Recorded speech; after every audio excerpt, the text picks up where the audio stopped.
السلام عليكم.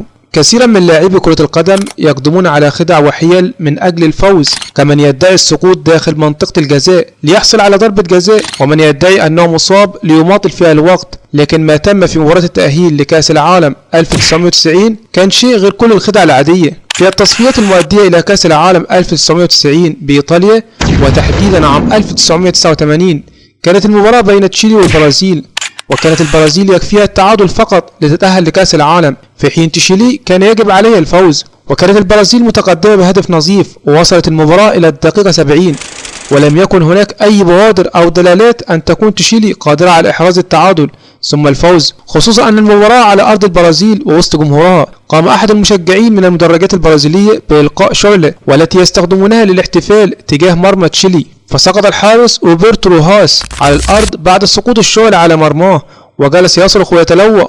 وعندما ذهب إليه المسعفون وجدوا وجهه كله مغطى بالدماء والجروح. استغرب المسعفون كيف لشعلة تفعل هذا، المفترض انها لو وقعت على وجهه ان تحرقه، ولو سقطت بعيد عنه والشرر هو ما سبب تلك الاصابات يجب ان يكون هناك نقاط حرق متناسبة مع الشرر المتطاير من الشعلة. اضافة ان بسبب حادث كهذا قد تخسر البرازيل مباراة بالالغاء وتستبعد، لان الشعلة من مدرجات البرازيل والمباراة على ملعبها، وبالتالي تخسر بالاستبعاد وتتأهل تشيلي. وظل المسعفون في حالة استغراب حتى رجعوا للمصورين ليعيدوا النظر للقطة، وكانت المفاجأة أن الحارس وهو يتلوى ويصرخ ويغطي وجهه هو في الحقيقة كان يجرح نفسه بشفرة خبأها في قفازاته، وهي التي سببت تلك الجروح. وكون هذا الأمر تم إعداده من البداية، فكان الاستنتاج الطبيعي أن من رمى الشعلة أيضا ضمن تلك الخطة، وأن الذي رماها هو أحد التابعين لفريق تشيلي كان منضما لجماهير البرازيل ليفعل هذا الأمر ويكون الاتهام موجه للبرازيل. وتأهلت البرازيل لكأس العالم وخرجت تشيلي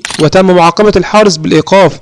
وهذه الحادثة توضح إلى أي مدى بعض الرياضيين قد يذهبوا من أجل الفوز. بس لحد هنا تكون قصتنا انتهت. أتمنى لو الموضوع عجبك ادعمني بلايك واشتراك للقناة. أشوفكم في موضوع جديد. سلام عليكم.